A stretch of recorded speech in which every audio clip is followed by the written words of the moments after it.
नोएडा में पिछले रेरा आने से पहले इतना प्रॉब्लम हुआ कि लोगों का पैसा लगा है, किसी को डिलीवरी नहीं मिला, किसी को मकान की चाबी नहीं मिली।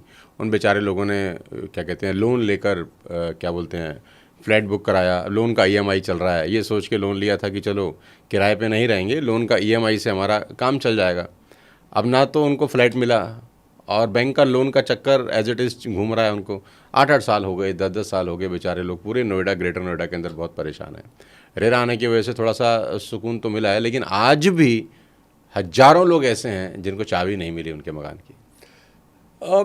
वो प्रॉब्लम हम नरेटको का मैं चेयरमैन हूँ तो इसलिए बातचीत चल रही है, इसको कैसे हम सुलझाया जाए। जितने भी प्रोजेक्ट्स बाकी हैं, हमने स्वामी फंड एक खड़ा किया था सरकार की सहूलियत से, उसमें काफ़ी प्रोजेक्ट्स को हमने कुछ उसका रास्ता निकाला है और दूसरे भी प्रोजेक्ट्स की हम बातचीत कर रहे हैं। अभी हमारा एक प्रपोजल है सरकार को कि 5 स्वामी फंड्स किया जाए, जहां अलग अलग बैंक्स और फाइनेंशियल इंस्टीट्यूशंस ये जितने भी अटके हुए प्रोजेक्ट्स हैं बाकी के, उसको टेक ओवर करके उसका कोई मार्ग निकाले।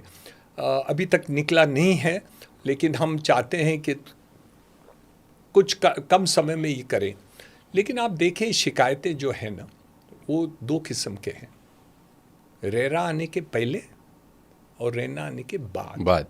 रेरा आने के पहले जितने शिकायत हैं वो लगभग 80-85% है, और रेरा आने के बाद जितने शिकायत हैं वो 15% है, या शायद कोई कोई जगह तो 5% ही है।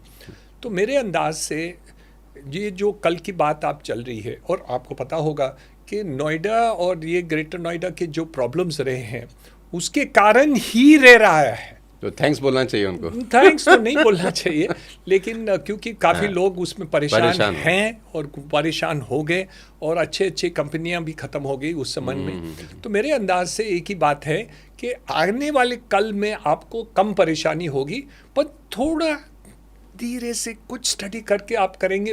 रेरा आने के बाद एक फ़ायदा है कि क्योंकि जितने भी पैसे आप इन्वेस्ट करते हैं, 70% कंपल्सरी बिल्डर को अलग अकाउंट में रखना पड़ता है। वो सिर्फ वो उस पैसे को किसी और प्रोजेक्ट में यूज नहीं कर सकते। तो अप टू 30%, क्योंकि वो लैंड कॉस्ट के ऊपर निर्भर है, तो वो यूज कर सकते हैं, बट 70% यूज नहीं कर सकते। तो और जो अच्छे बिल्डर्स हैं, नामचीन बिल्डर्स हैं, वो कभी भी इसको आगे पीछे नहीं करते। तो मेरे अंदाज से आप ऐसे लोगों से लें जो आप पता है वो ठीक नहीं है। वो बिल्डर के पास लोग खरीदने को जाते हैं, कुछ तो आप उसकी भी रिसर्च करिए, सही है कि क्या है।